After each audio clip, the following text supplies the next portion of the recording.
Tuhan berfirman, sebab Allah setia dan karena itu Ia tidak akan membiarkan kamu dicobai melampaui kekuatanmu. Tuhan rindu kita menerima mahkota kehidupan dan kita dipakai Tuhan untuk maksud yang mulia. Mengerti apa kehendak Tuhan di dalam kehidupan setiap kita. Berani melangkah dan selalu mengucapkan bahasa iman. Percaya bahwa Tuhan pasti bisa menolong. Hidup yang selalu berkemenangan.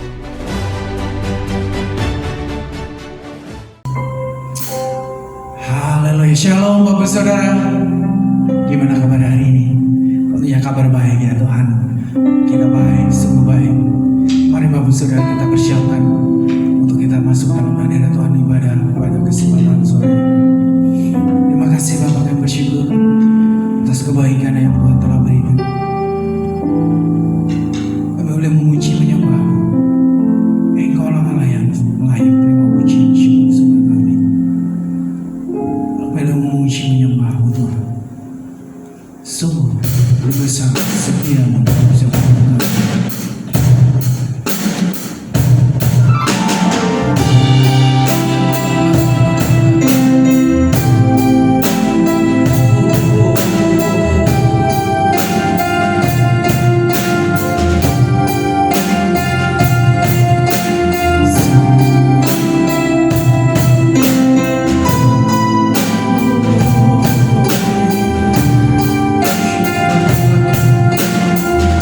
Mari katakan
posisi dan lebih lagi. Mari kita katakan sama-sama, amin. Haleluya. Shalom Bapak Ibu Saudara. Kita yakin bahwa kita adalah lebih dari pemenang, amin. Karena Tuhan menciptakan kita, kita lebih dari pemenang. Haleluya.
Ya, kita akan persiapkan hati dan pikiran kita untuk kita memberikan persembahan.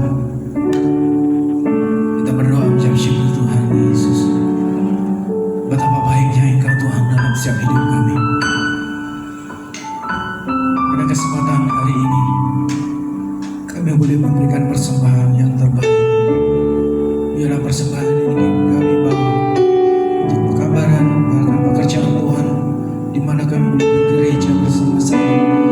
Ini haleluya sukaraja, bila kemurahan berkat anugerah yang berlimpah-limpah, karena berkat di atas kepala orang yang benar. Dan itu adalah kami hamba-hamba jemaat yang memberi dengan sukarela, memberi dengan segenap hati, dan memberi dengan hormat kemuliaan bagi-Mu Tuhan. Terima kasih Bapa, dan bersyukur hanya di dalam nama Tuhan Yesus dengan persembahan kami ini. Haleluya.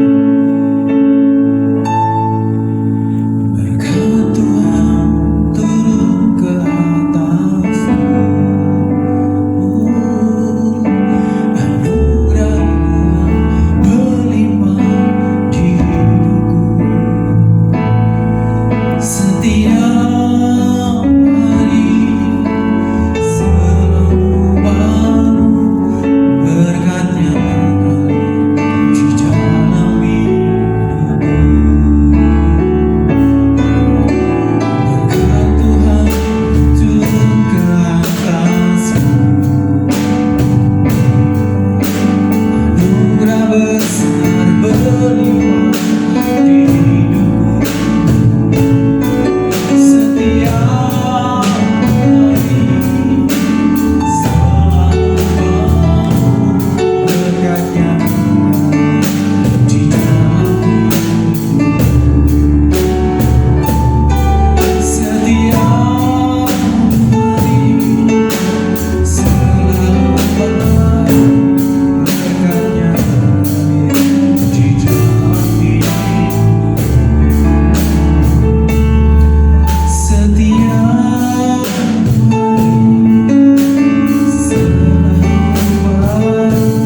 kasih Tuhan.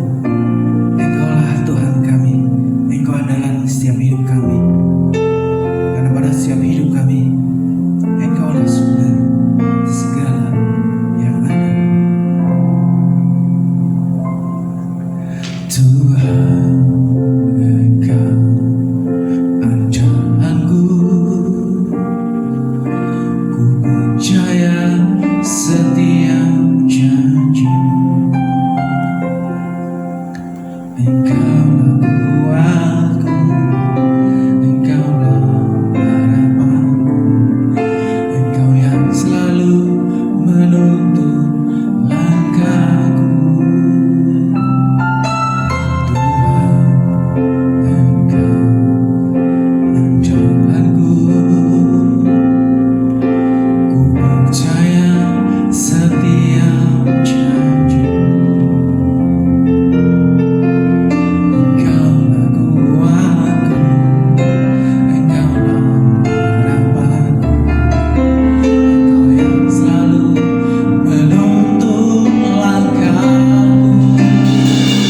Kau bawa hidupku masuk jalan semua rencana. Kau selalu beri kekuatan baru.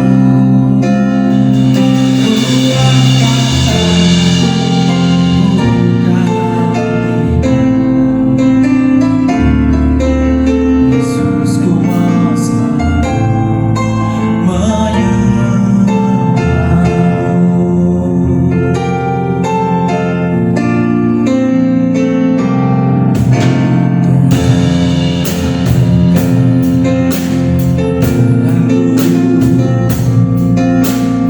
Percaya setiap janji.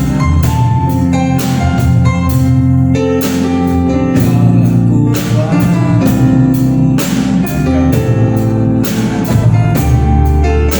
Engkaulah selalu menuntun langkahku.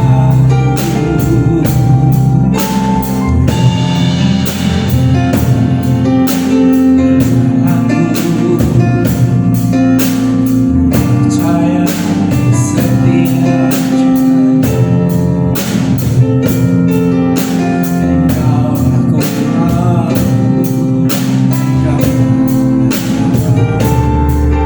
Engkau yang selalu menuntun langkahku.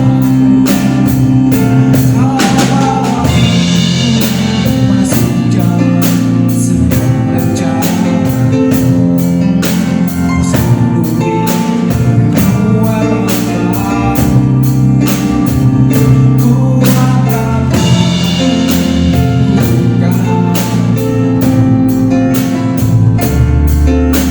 Yesus, ku mau selalu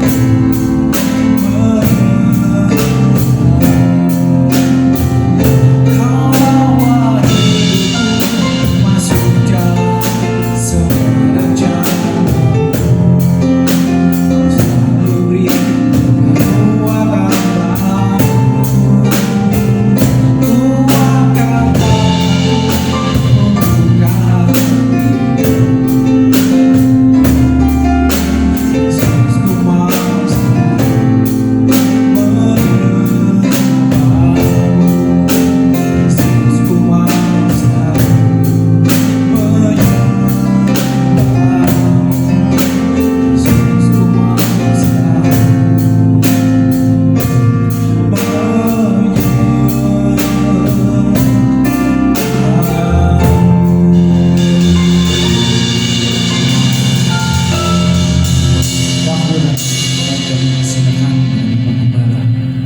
Shalom, Shalom Bapak Ibu Saudara.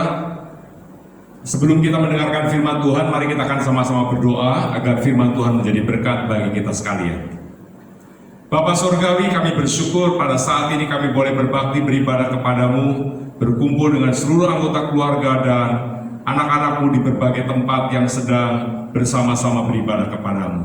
Sebentar kami akan mendengarkan firman-Mu, biarlah Tuhan Kau berbicara kepada kami, firman-Mu menuntun membimbing hidup kami, memberi kekuatan, pengharapan, memberikan kepada kami sukacita damai sejahtera. Terima kasih Bapa, berbicaralah Tuhan, kami siap mendengar.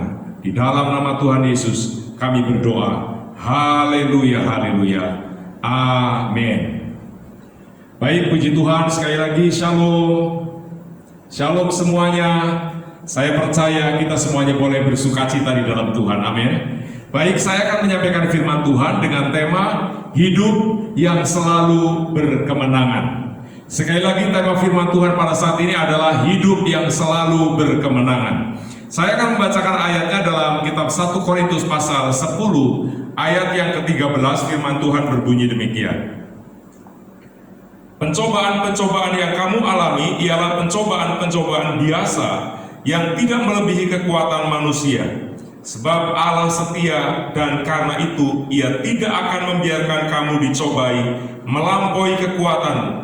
Pada waktu kamu dicobai, Ia akan memberikan kepadamu jalan keluar sehingga kamu dapat menanggungnya. Bapak Ibu Saudaraku, berbicara tentang hidup berkemenangan atau hidup selalu berkemenangan. Ini saudaraku, kita tidak bisa lepas dengan namanya masalah-masalah yang seringkali terjadi dalam hidup kita sekalian. Mungkin ada di antara kita berpikir bahwa hidup yang selalu berkemenangan artinya hidup yang mulus, tanpa tantangan, tanpa rintangan, tanpa masalah, tanpa persoalan, dan seterusnya.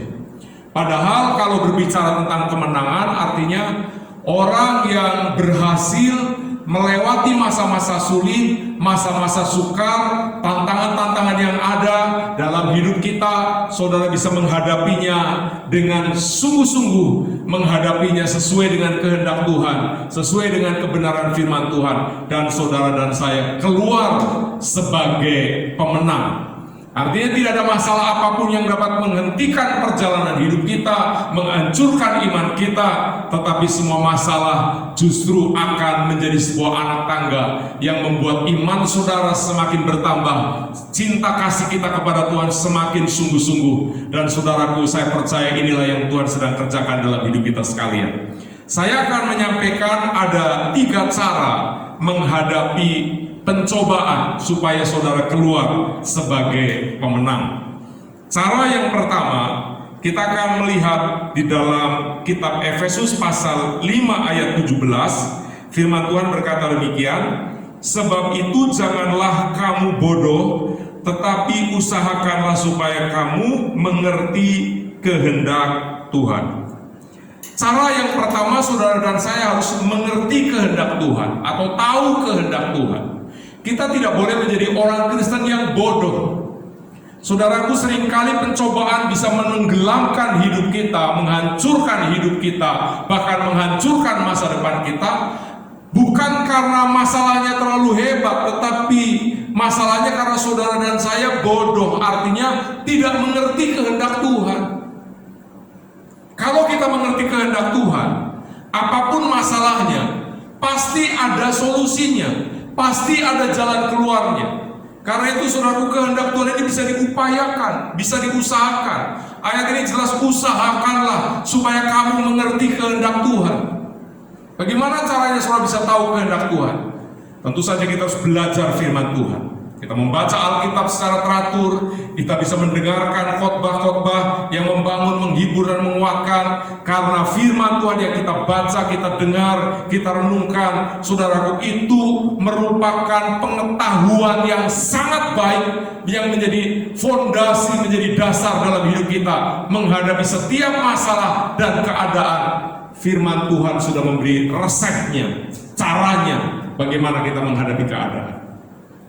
Contoh, kita sedang diperhadapkan dalam kondisi yang sulit secara ekonomi. Firman Tuhan berkata kepada kita, jangan kamu khawatir. Jangan kamu khawatir. Apa yang kamu makan, kamu minum, kamu pakai. Ini solusi dari Tuhan. Ini kehendak Tuhan. Tuhan menghendaki anak-anaknya hidup bebas dari kekhawatiran. Pada waktu saudara setuju dan percaya kepada firman Tuhan, saudara hidup di dalam kehendak Tuhan, yaitu hidup penuh dengan keyakinan bahwa Tuhan pemelihara yang menjamin hidup kita sekalian. Maka saudara akan menang menghadapi keadaan.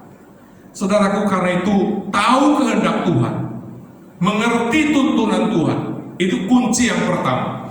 Yang kedua, kalau kita membaca di dalam kitab Roma pasal 10 ayat 8, tetapi apakah katanya ini? Firman itu dekat kepadamu, yakni di dalam mulutmu dan di dalam hatimu. Itulah firman iman yang kami beritakan. Saudaraku, yang kedua, memperkatakan kata-kata iman, memperkatakan kata-kata berkat. Pada waktu ada pencobaan datang dalam hidup kita, kata-kata pertama yang keluar dari mulut kita itu kata-kata apa, saudara? Apakah kata-kata negatif, kata-kata yang melemahkan, kata-kata persungutan, kata-kata yang menyalahkan orang lain, kata-kata yang menyalahkan keadaan, atau sebaliknya kita memperkatakan kata-kata berkat? Karena pada waktu kita tahu kehendak Tuhan, tahu firman Tuhan itu dekat, ada di hati kita, ada di mulut kita. Firman Tuhan berkata, mati dan hidup dikuasai oleh lidah. Siapa yang suka menggemakannya, dia akan memakan hasilnya. Lalu pertanyaannya, kalau saudara ingin menang menghadapi tantangan, menghadapi pencobaan, bahasa apa yang kita ucapkan setiap hari? Apakah kita mengucapkan bahasa iman atau justru bahasa persungutan? Saudara, Tuhan rindu saudara dan saya benar-benar menjadi seorang pemenang. Karena itu pada waktu kita sedang sakit, kita mau berkata kepada Tuhan, Tuhan, aku percaya pengorbanan-Mu di kayu salib, bilur-bilur-Mu menyembuhkan aku.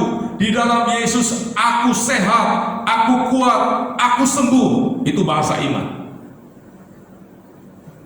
Lalu saudaraku, kalau kita memiliki bahasa iman, kita sedang diperhadapkan dengan masalah ekonomi yang sulit.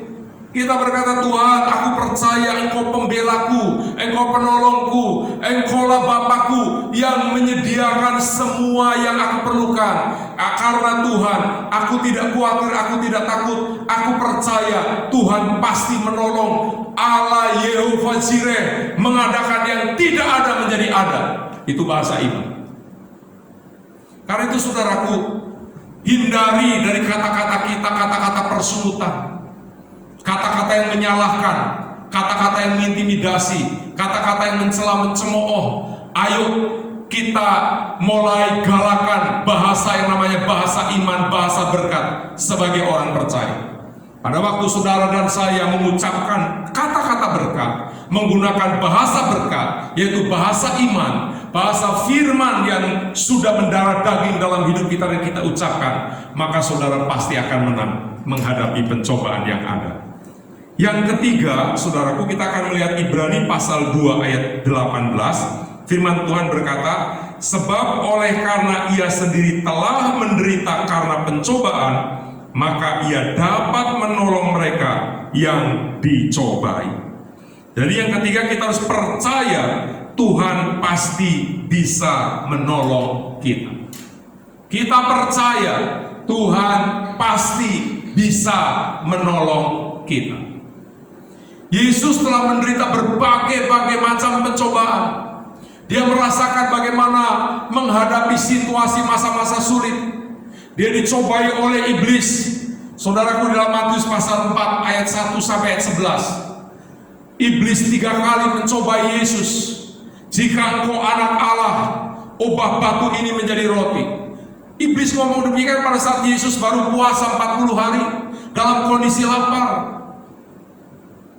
Iblis ingin meragukan jati diri Yesus, supaya Yesus bersikap aneh, bersikap bimbang dengan ucapan yang disampaikan oleh iblis. Tetapi Yesus 3 kali dia dicobai, dia selalu mengucapkan ada tertulis, ada tertulis, ada tertulis.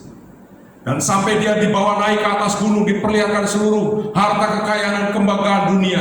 Iblis berkata, jikalau semua harta ini akan aku berikan kepadamu, kemegahan dan kemewahannya aku akan berikan kepadamu, kalau kau sujud menyembah aku. Yesus berkata, nyahlah iblis, sebab hanya kepada Tuhan Allahmu kau sujud menyembah.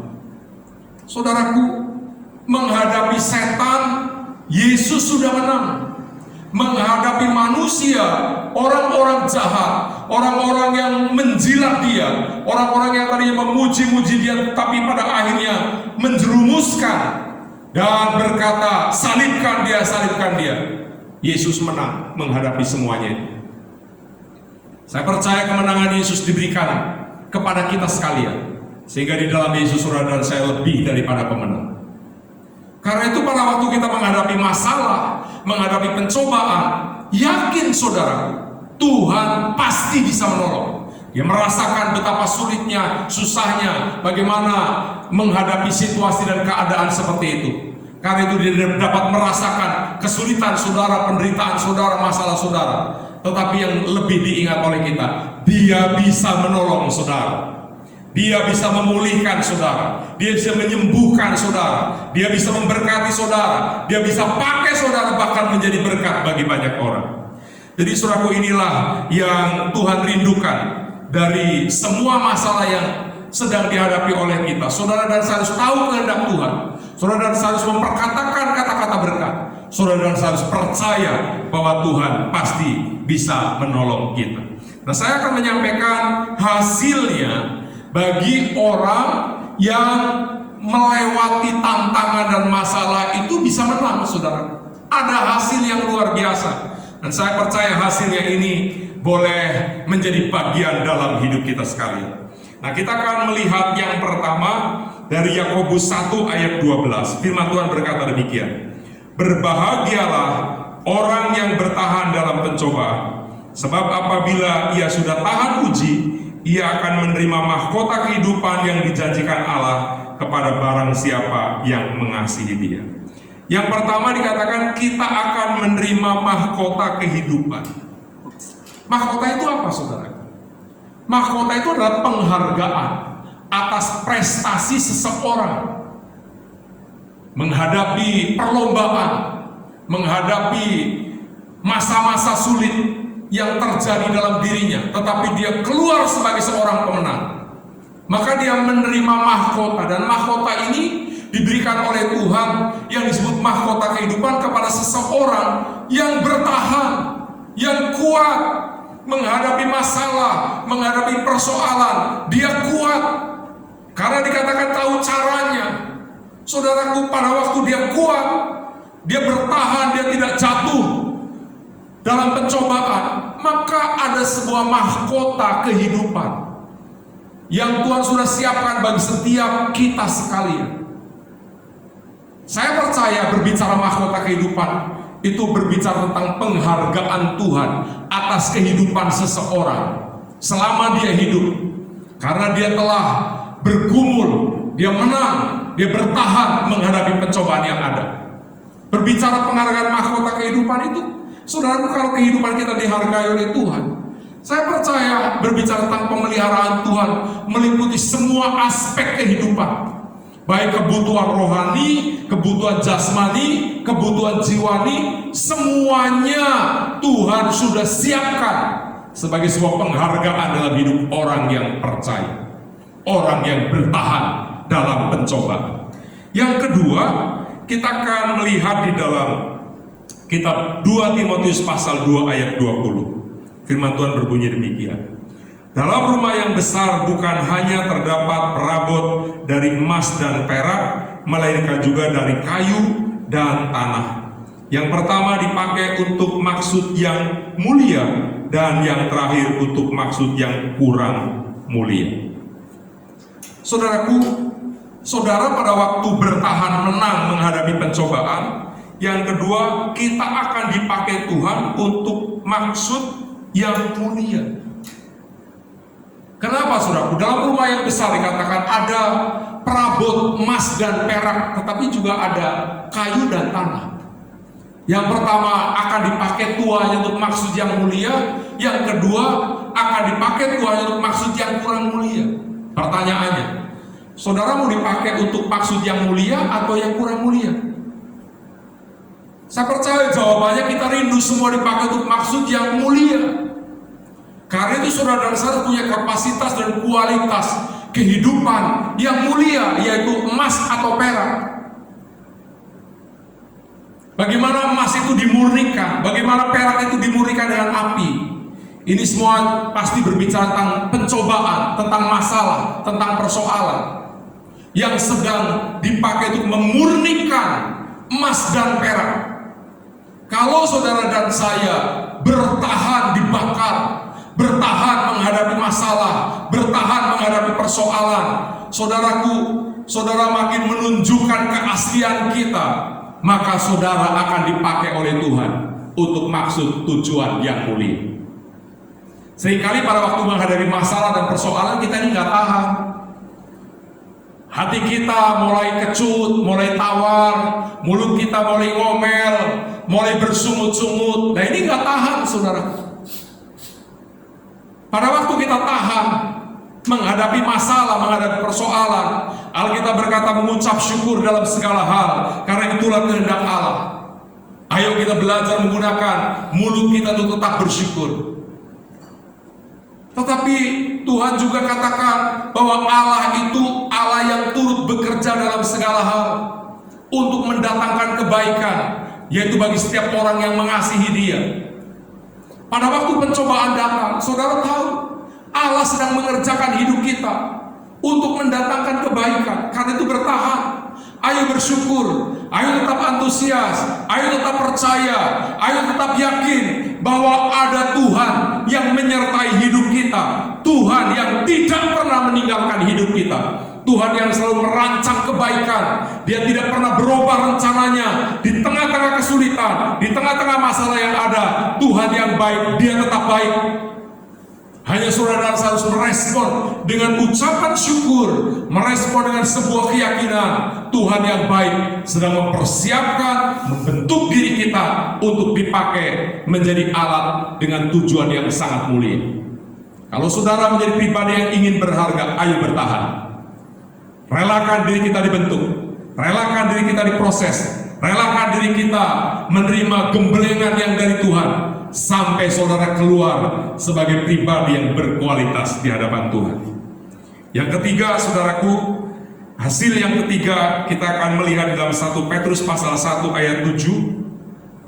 Di sana dikatakan, maksud semuanya itu ialah untuk membuktikan kemurnian imanmu, yang jauh lebih tinggi nilainya daripada emas yang fana, yang diuji kemurniannya dengan api, sehingga kamu memperoleh puji-pujian dan kemuliaan dan kehormatan pada hari Yesus Kristus menyatakan dirinya. Yang ketiga, kita akan terbukti memiliki iman yang murni. Saudara akan diberi kehormatan luar biasa oleh Tuhan. Saudara akan dimuliakan luar biasa oleh Tuhan, karena saudara memiliki iman yang terbukti kemurniannya. Tuhan kita itu ingin melihat anak-anaknya itu anak-anak yang asli, yaitu memiliki iman yang murni, iman yang tulus, iman yang ikhlas, iman yang berkualitas, melewati masa-masa sulit. Imannya bukan naik turun, tetapi imannya, grafik imannya naik sampai kemurnian iman kita teruji, dan saudara dan saya menjadi anak-anak Allah, anak-anak Bapa di sorga yang sejati. Amin, saudara. Saudara akan diberi kehormatan, saudara akan dihormati Allah dan manusia kalau kita memiliki iman yang murni. Karena itu pada saat ini mari kita percaya bahwa tidak ada masalah yang tidak ada solusinya, tidak ada masalah yang tidak ada jalan keluarnya. Saya percaya selalu ada cara Tuhan, jalan Tuhan yang dapat memberkati saudara, menolong saudara. Pastikan hari-hari hidup kita menyaksikan dan mengalami mujizat penyertaan berkat Tuhan, sehingga saudara tetap keluar sebagai seorang pemenang. Amin. Buat firman Tuhan, mari kita berdoa mengucap syukur, merespon menyambut firman Tuhan. Bapa Surgawi, saat ini kami mengucap syukur, kami boleh mendengarkan firman-Mu, kami boleh menjadi pribadi yang selalu menjadi pemenang menghadapi setiap keadaan, situasi, masalah yang ada. Ada kekuatan baru dari kuasa firman dan Roh-Mu yang sedang mengalir, pengurapannya mengalir memenuhi hidup kami Tuhan. Terima kasih menyambut kebenaran firman-Mu penuh dengan ucapan syukur. Hari-hari hidup kami percaya Tuhan senantiasa menyertai dan memberkati hidup kami.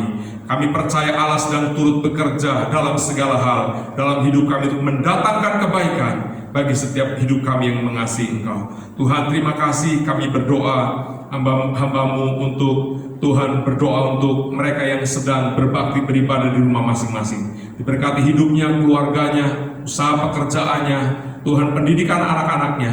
Kami berdoa di dalam nama Yesus, ekonominya senantiasa Tuhan cukupkan, Tuhan berkati, Tuhan adakan yang tidak ada menjadi ada. Allah Yehova Jireh, Allah sumber mujizat. Kami percaya pertolongan Tuhan sedang terjadi dan turun dalam kehidupan anak-anak-Mu. Kalau ada anak-anak-Mu yang secara fisik mungkin sedang sakit, kami berdoa di dalam nama Yesus, sakit, penyakit, dan kelemahan tubuh ditolak, dipatahkan kuasanya. Dalam nama Yesus Kristus, oleh kuasa bilur-bilurnya, Engkau sehat, Engkau sembuh. Terima mujizat, terima kesembuhan. Dalam nama Yesus, jadilah kuat, jadilah sehat, jadilah sembuh. Tuhan, terima kasih. Kami berdoa juga untuk bangsa dan negara kami. Tuhan, di mana bangsa kami sedang dilanda oleh pandemi COVID-19. Kami berdoa Tuhan, Engkau memberkati pemerintahan bangsa ini, presiden, wakil, dan seluruh jajaran pemerintah dari pusat sampai daerah, pemerintahan sipil maupun militer. Kami berdoa Tuhan memberi hikmat, memberikan Tuhan kekuatan, kemampuan untuk menangani COVID-19. Khususnya kami berdoa Tuhan untuk Kementerian Kesehatan. Tuhan memberkati dokter dan seluruh jajaran Kementerian Kesehatan yang ada dari pusat sampai daerah. Mereka yang sedang bekerja secara luar biasa. Tuhan memberi hikmat, memberikan perlindungan, memberikan kekuatan, sehingga Indonesia terbebas dari COVID-19. Dalam nama Yesus, kami mau menyatakan Indonesia sehat, Indonesia dipulihkan, Indonesia disembuhkan. Dalam nama Yesus, kami percaya pertolongan Tuhan saat ini turun bagi negeri ini. Tuhan memberkati dan menyelamatkan bangsa kami, bangsa Indonesia. Terima kasih Bapa. Bersyukur pada saat ini kami akan mengakhiri ibadah. Tuhan menyertai, memberkati. Kami membuka hati kami angkat kedua belah tangan kami, tengadahkan wajah kami untuk menerima berkat Tuhan. Bapak Ibu Saudaraku yang dikasihi Tuhan, saat ini terimalah berkat damai sejahtera dari Allah Bapa, kasih sayang dari Tuhan Yesus, persekutuan pengurapan yang berlimpah-limpah di dalam kuat kuasa Roh Kudus turun dalam hidupmu. Diberkatilah engkau, diberkatilah keluargamu, diberkatilah pendidikan anak-anakmu, diberkatilah engkau pada waktu masuk, pada waktu keluar, di kota, di desa, dimanapun kau berada. Tangan Tuhan selalu menopang hidupmu, sehingga apapun yang kau kerjakan selalu dibuat Tuhan berhasil. Hari ini sampai selama-lamanya Tuhan memberkati.